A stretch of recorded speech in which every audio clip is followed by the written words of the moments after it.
নমস্কাৰ, মই আপিয়াল ৰহমান আৰু স্বাগতম জনাইছোঁ ইউটিউব চেনেললৈ। আজি আমি পঢ়িম ক্লাছ 9ৰ মেথছৰ অনুশীলনী 5.2। যোৱাৰ ভিতৰত আমি অনুশীলনী 5.1 কৰিছোঁ। যদি চোৱা নাই ডেছক্ৰিপশ্যনত 2 নম্বৰ লিংকত পাই যাবা। অনুশীলনী 5.1ত আমাক কি দিছে যে ইউক্লিডৰ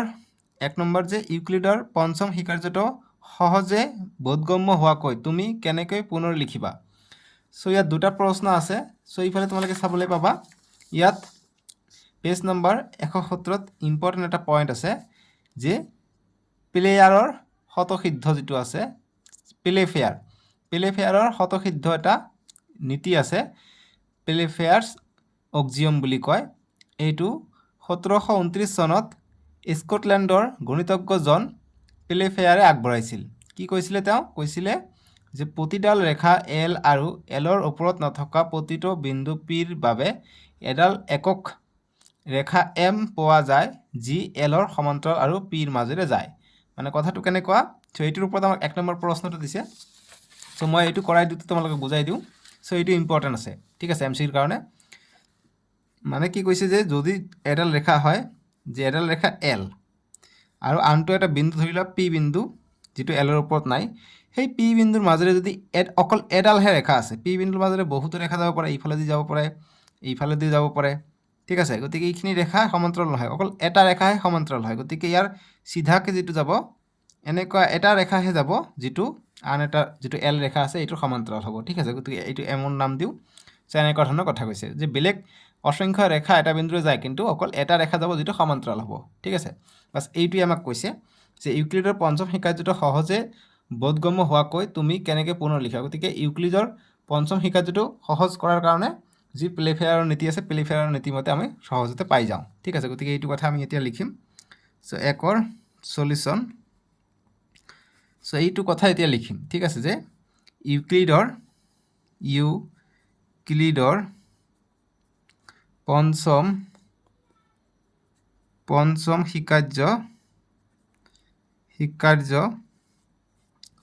শিকাৰ্যটো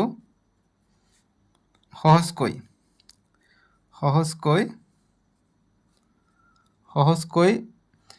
বুজিবলৈ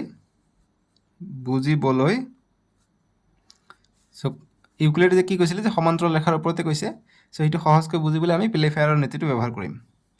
বুজিবলৈ আমি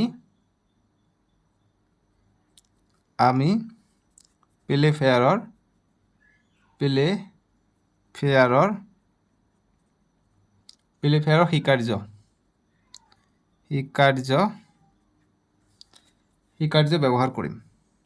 ব্যৱহাৰ কৰিম, ঠিক আছে। আৰু প্লেফেয়াৰৰ শিকাৰ্য হৈছে এইটো। এইটোৰ বিষয়ে তলত আমি এতিয়া লিখি দিম যে প্লেফেয়াৰৰ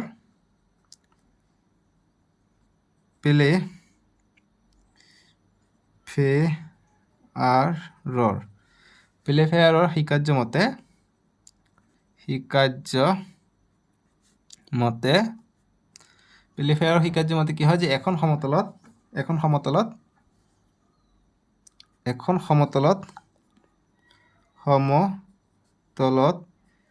এল এটা ৰেখা আমি ধৰিছোঁ। গতিকে এখন সমতলত থকা এডাল ৰেখা এল নাম দিছোঁ। গতিকে এল লিখোঁ। এল এইটোৱে কৈছে আমাক, এডাল ৰেখা এল আৰু সেই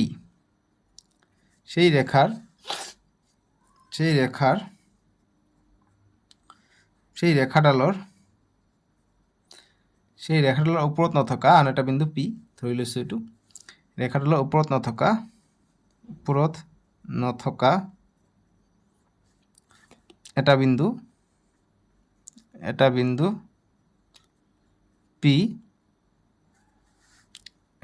পিৰ মাজেৰে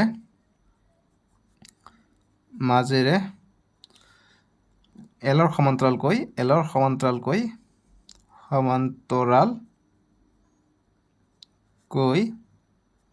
কেৱল এডালহে ৰেখা পোৱা যায়, ঠিক আছে।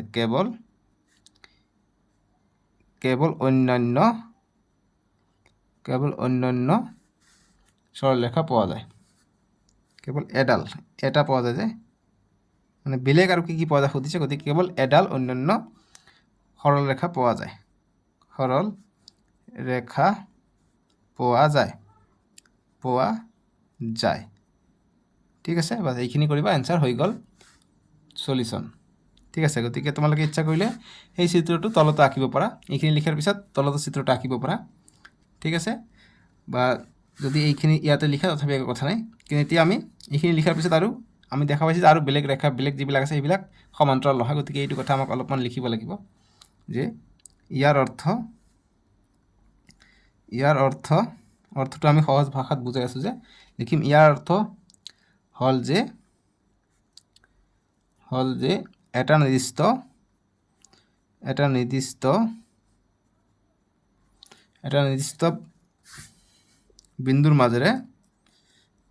বিন্দুৰ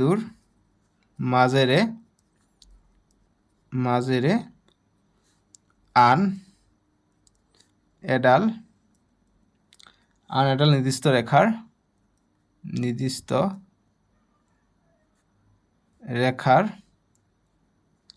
সমান্তৰাল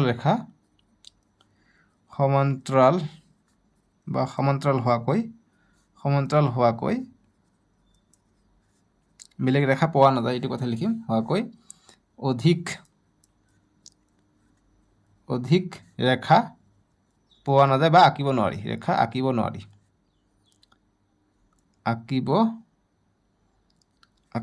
নোৱাৰি বা অঁকা সম্ভৱ নহয় ঠিক আছে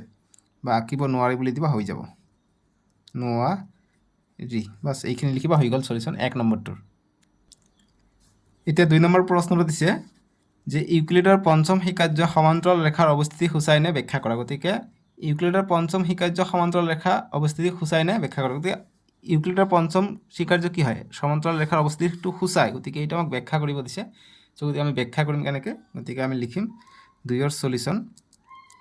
সো ইউক্লিডৰ পঞ্চম শিকাৰ্যটো সমান্তৰাল ৰেখাৰ ব্যাখ্যা কৰিবলৈ হ'লে আমাৰ এটা সমান্তৰাল ৰেখা যদি হয় দুটা সমান্তৰাল ৰেখা যদি হয় এইটো এল এইটো এম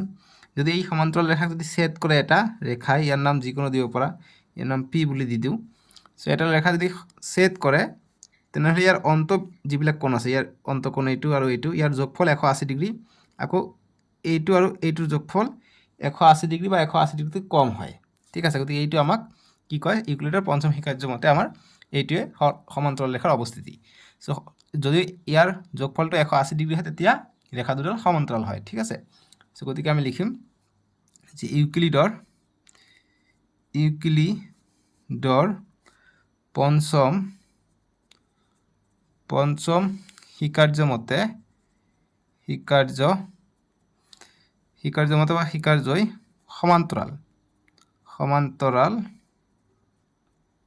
সমান্তৰাল ৰেখাৰ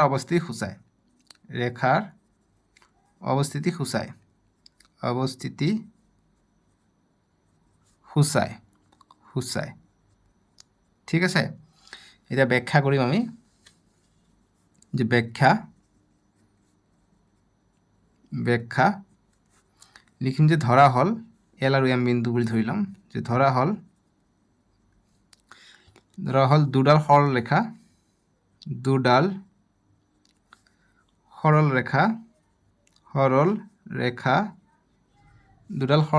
এল আৰু এম ঠিক আছে এল আৰু এমক আন এডাল সৰল ৰেখা এইটো হৈছে পি আন এডাল সৰল ৰেখা পি ছেদ কৰিছে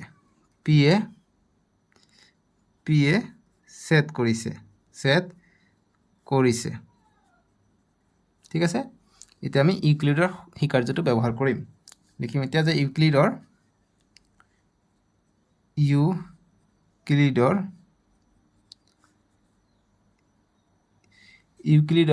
পঞ্চম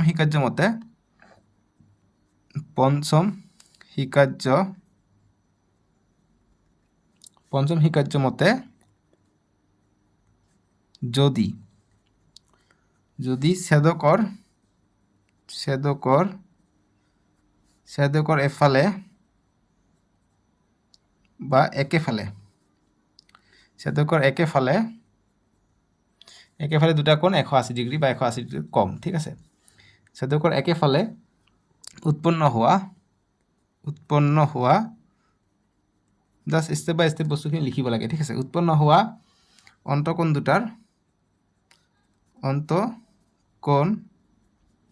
দুটাৰ সমষ্টি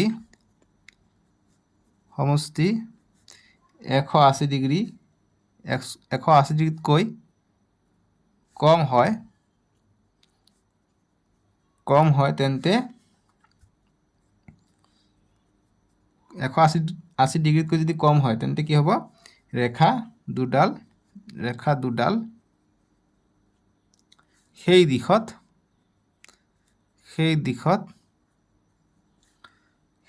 বিন্দুত মিলিত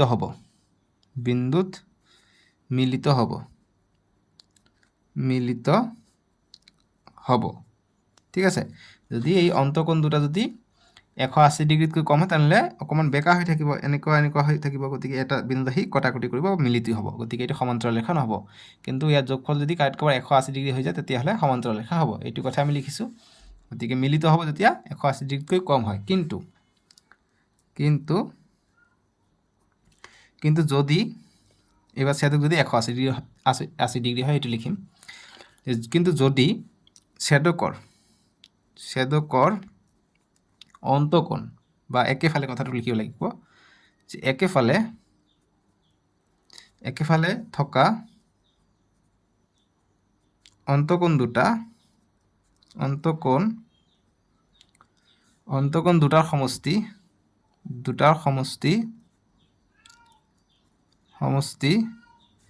180 ডিগ্ৰী হয় তেন্তে কি হ'ব ৰেখা দুডালে পৰস্পৰ সমান্তৰাল হ'ব ঠিক আছে তেন্তে ৰেখা দুডাল কোনো দিশত মিলিত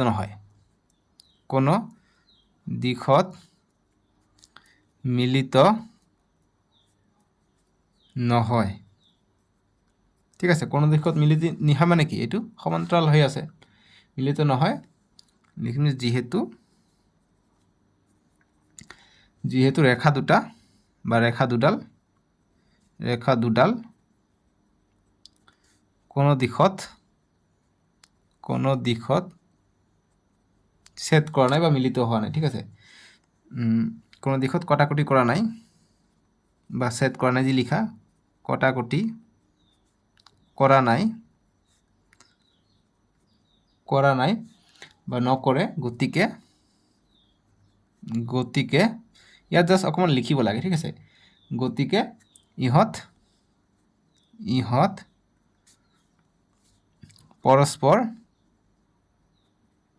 পৰস্পৰ সমান্তৰাল হ'ব ঠিক আছে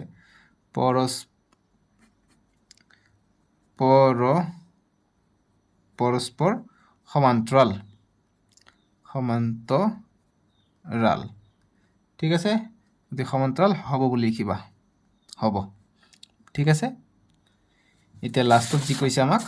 যে পঞ্চম স্বীকাৰ্যই অৱস্থিতি সূচায় নে গতিকে এইটো আমি লিখিম এতিয়া যে সেয়েহে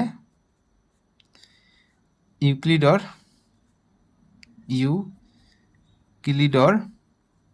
পঞ্চম স্বীকাৰ্যই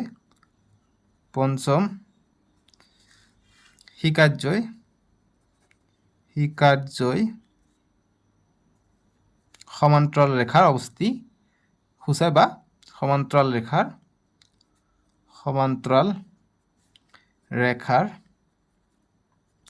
ধাৰণা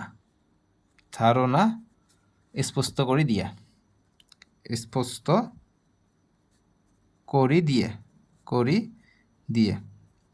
বা ইয়াত লিখিব পৰা সে পঞ্চম স্বীকাৰ্যই সমান্তৰাল ৰেখাৰ ধাৰণা স্পষ্ট কৰি দিয়ে ইউক্লিডৰ নিলিখিলে হ'ব বা লিখিলে একো কথা নাই এইখিনি লিখিবা সলিউশ্যন হৈ গ'ল 5.2 শেষ কৰিলোঁ 1 আৰু 2 দুটা অংক আছিলে সো এইটো পাঠত তোমালোকে যিখিনি উদাহৰণ দিয়া আছে উদাহৰণখিনি চাবা উদাহৰণখিনি ইম্পৰ্টেণ্ট এইখিনি বক্সৰ ভিতৰত যিখিনি আছে যেনেকুৱা গোলকীয় জ্যামিতি কি হয় এইবিলাক MCQৰ কাৰণে আহিব পাৰে আৰু এইটো পাঠত যিখিনি সামাৰি দিয়া আছে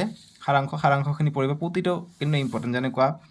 যে এটা গোটা বস্তু তাৰ অংশতকৈ ডাঙৰ এইবিলাক MCQ আকাৰে আহিব পাৰে ঠিক আছে যে একে বস্তু আধাৰবোৰ পৰস্পৰ সমান এনেকুৱা ধৰণৰ তাৰপিছত ইউক্লিডৰ স্বীকাৰ্যবোৰ কি আছিলে পাঁচটা স্বীকাৰ্য খুবেই ইম্পৰ্টেণ্ট ঠিক আছে এইখিনি চাবা নেক্সট ভিডিঅ'ত আমি চেপ্টাৰ 6 কৰিম ৰেখা আৰু কোণ স্ক্ৰীনৰ ৰাইট ছাইডত উঠিব চ' সাৰাংশত ইয়াতো তোমালোকে আছে সম্পূৰ্ণ চাবা মুঠতে ঠিক আছে চ' স্ক্ৰীনৰ ৰাইট ছাইডত নেক্সট এইটোৰ 6.1 উঠিছে স্ক্ৰীনত তাতে ক্লিক কৰি চাব পাৰিবা আৰু ডেছক্ৰিপশ্যনতো দিয়া আছে আৰু প্লে লিষ্টটো বনাই দিয়া আছে ঠিক আছে চ' যিসকলে চেনেলটোত নতুন চেনেলটো ছাবস্ক্ৰাইব কৰি দিবা আৰু ভিডিঅ'টো লাইক কৰি দিবা আজিলৈকে আহোঁ দিয়ক বাই বাই টেক কেয়াৰ